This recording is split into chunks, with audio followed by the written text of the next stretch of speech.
सबसे पहली बात, खमेनी गए, अब क्या?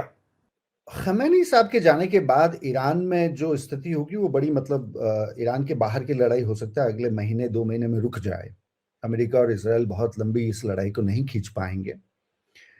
पर ईरान के अंदरूनी हालात बहुत नाजुक होने वाले हैं। उसकी एक अहम वजह यह है कि खमेनी साहब का जाना बहुत सारे ईरानियन लोगों के लिए एक राहत का पल है।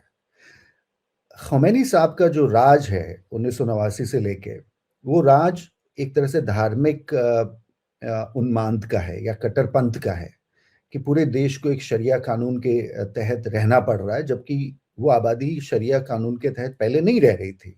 पहले एक एक राजशाही थी, पर राजशाही बड़े खुले मिजाज की थी। लोग धर्म को अपनाते थे, पर वो अपने हिसाब से कानून की व्यवस्था धर्म के आधार पे नहीं थी। तो मेरे ख्याल से खमैनी साहब के बाद ईरान में एक यूँ कहें एक गृह युद्ध जैसी स्थिति होगी, एक सिविल वॉर होगा, जिसमें जो लोग पिछले 45-47 वर्षों से शरिया लॉ के खिलाफ लड़ रहे थे, वो मेरे ख्याल से अब चाहेंगे कि उनका वो क्रांति वाला मकसद पूरा हो।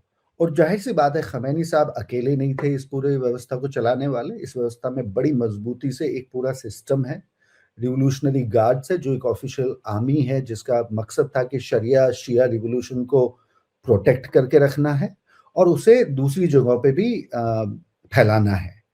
तो मेरे ख्याल से ईरान के अंदर एक बड़ा गृह युद्ध होने की अब मतलब गृह युद्ध तो बहुत हुए हैं ईरान में, मतलब अभी पिछले 3 महीने में करीब 30 से 35 हज़ार लोगों की जानें गई हैं।